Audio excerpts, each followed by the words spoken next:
So I'm just going to talk about Kate's unhealthy obsession with the Duchess of Sussex. So Meghan went on a tour with Prince Harry to Colombia, and she visited an orphanage school with Prince Harry on the 16th of August 2024. And it was quite a distinctive picture. It went global because everyone said, oh, look, she's holding the schoolgirl's hand and she was walking with her. And they said it resonated with Diana. Now, this was Kate on the 4th of February 2025, and she went to the National Portrait Gallery. And again, she's holding the hand of a child. The strange thing is, the same colour uniform. Now, people said, come on, you can't say that it's... How can you compare that? You can, because all Kate had to do was just look up a school that had the same teal colour uniform.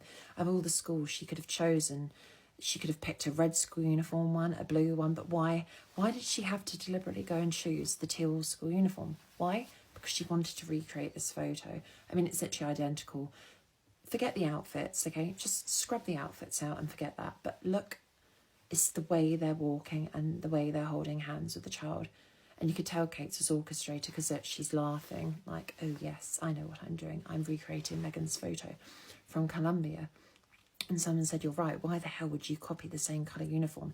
Because again, it relates back to Meghan. They said that it actually brought on back to Meghan, and that's what she does. She does things to relate to Meghan.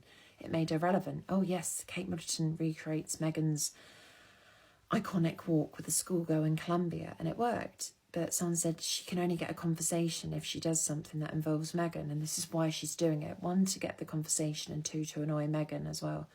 And it only took Kate 6 months to copy. And someone said of all the colours of the uniform, red, blue, anything, it could have been, had to be teal. And someone said she's even holding the child's hand just like Meghan. She's sick. And someone said it was orchestrated and deliberate. It was done intentionally to annoy Meghan. Because we've all seen it now. This is last year. We've seen the picture.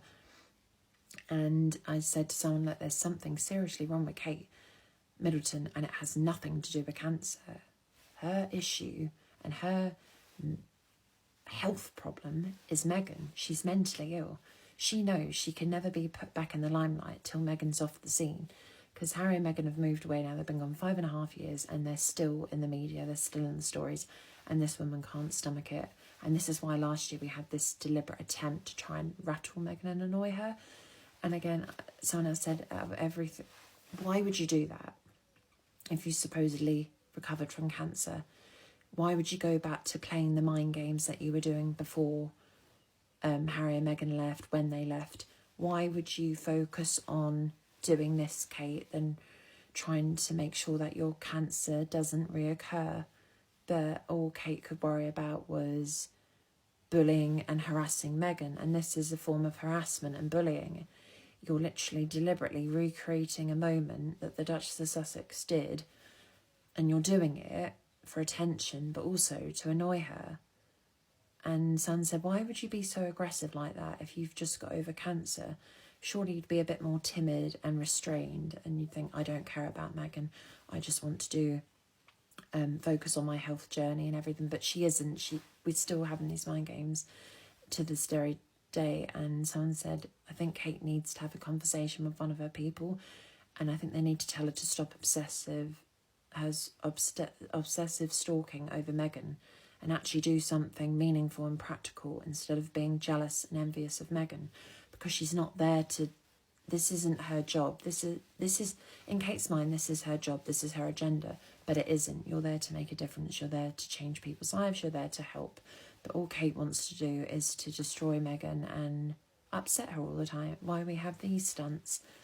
And someone said, is this what we're paying her for now, to hurt Meghan all the time and annoy her? Because it's not really a job, Kate. It's almost like she likes doing it. She likes to wind, dig the knife in and everything. But the same teal uniform, grey skirt, grey tights. It's too close for comfort, guys. This isn't a coincidence. It was a deliberate action to get back at Meghan. And it just shows how childish and petty Kate really is. And that's why I still think she hasn't had cancer. Because people that have had cancer, you realise what's important in life. But all Kate's focused on at the moment still is Meghan. Her obsession still hasn't gone, even though she supposedly had cancer. But there we go. We'll never know the truth because the palace always cover things up. But it's ludicrous, really. She's a maniac. I mean, what person... Again, if Meghan had done it, say if Kate did it first and Meghan copied, the press would have jumped on it and said, what the hell is the Duchess of Sussex's problem? This is borderline stalking now. But as it's Kate, radio silence. And this is the trouble. No one picks it up. I mean, the Sussex fans obviously notice. We notice because we've got brains and everything. But I think the media are just bent and corrupt. They're having to praise and go on Kate's side because she's the future queen. But you can't go on a title, as I've said so many times before. You have to go on merit, the work ethic, and that's Meghan. You can't go on a title that does nothing all day. You need to go on the one that's actually making a difference to people's lives, and that's Meghan.